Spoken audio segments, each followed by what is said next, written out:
General اور چرواہا۔ یہ 1917 کی بات ہے۔ عراق کے پہاڑوں میں برطانوی جنرل اسٹینلی ماودے کئی چرواہوں سے سامنا ہوا۔ جنرل چرواہے کی طرف متوجہ ہوئے اور اپنے مترجم سے کہا، ان سے کہہ دو کہ جنرل تمہیں 1 پاؤنڈ دے گا، بدلے میں تمہیں اپنے کتے کو ذبح کرنا ہوگا۔ کتا چرواہے کے لیے بہت عام ہوتا ہے، یہ اس کی بکریاں چراتا ہے، دور گئے ریوڑ کو واپس لاتا ہے، درندوں کے حملوں سے ریوڑ کی حفاظت کرتا ہے، لیکن پاؤنڈ کی مالیت تو آدھا ریوڑ سے بھی زیادہ بنتی ہے۔ چرواہے نے یہ سوچا کہ اس چہرے پر لالچی مسکراہٹ پھیل گئی۔ اس نے کتا پکڑ لیا اور جنرل کے قدموں میں ذبح کر دیا۔ جنرل نے چرواہے سے کہا، اگر تم اس کی کھال بھی اتار دو تو میں تمہیں 1 اور پاؤنڈ دینے کو تیار ہوں۔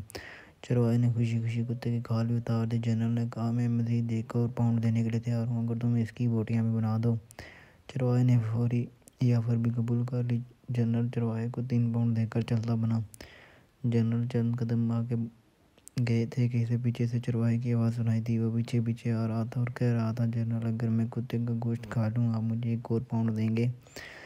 جنرل نے انکار میں سر ہلایا، میں صرف تمہاری نصیحت اور اوقات دیکھنا چاہتا تھا۔ تم نے صرف 3 پاؤنڈ کے لیے اپنے محافظ اور دوست کو ذبح کر دیا، اس کی کھال اتار دی، اس کے ٹکڑے کیے، 4تھے پاؤنڈ کے لیے اسے کھانے کے لیے بھی تیار ہو، اور یہی چیز مجھے یہاں چاہیے۔ پھر جنرل اپنے ساتھیوں سے مخاطب ہوئے اور اس قوم کے لوگوں کی سوچیں یہ ہیں، لہٰذا تمہیں ان سے خوفزدہ ہونے کی ضرورت نہیں ہے۔